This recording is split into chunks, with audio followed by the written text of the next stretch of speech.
चलो ये क्वेश्चन देखते हैं। दो स्टेटमेंट है, कौन सा करेक्ट है कौन सा रॉन्ग है देखना है।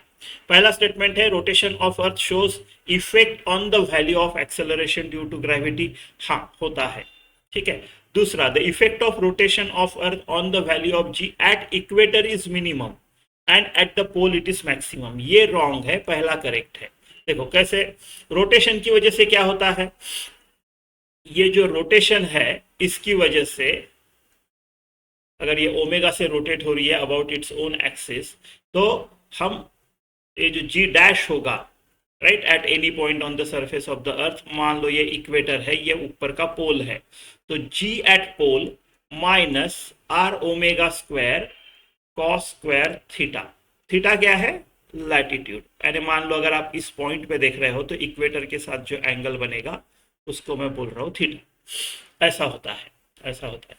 तो इसका इफेक्ट अगर कॉस थीटा, इक्वेटर पे कॉस थीटा क्या होगा, इक्वेटर पे कॉस थीटा होगा, थीटा होगा 0, यानी कॉस थीटा क्या होगा 1। तो यहाँ पे इक्वेटर पे जी डैश क्या आएगा, g minus are omega square.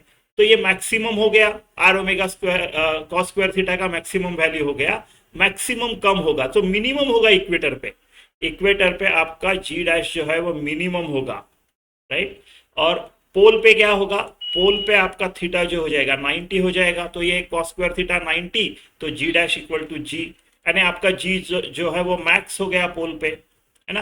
पोल पे मैक्सिमम होगा, राइट, इक्वेटर पे मिनिमम होगा। लेकिन हमको क्या पूछा है, इफेक्ट ऑफ रोटेशन, रोटेशन की वजह से फर्क कितना पड़ा वैल्यू ऑफ जी पे। तो पोल पे कोई फर्क नहीं पड़ा है, इक्वेटर पे बहुत पूरा फर्क पड़ा है। तो इफेक्ट अगर देखो तो पोल पे इक्वेटर पे मैक्सिमम है। देखो थोड़ा लैंग्वेज केयरफुली, इफेक्ट कहां पे ज्यादा फर्क पड़ता है, तो इक्वेटर पे ज्यादा फर्क पड़ता है। तो ये रॉन्ग है, ये रॉन्ग है। यानी आपका स्टेटमेंट 1 तो करेक्ट है, फर्क तो पड़ता है रोटेशन से, लेकिन स्टेटमेंट 2 रॉन्ग है, ऐसा।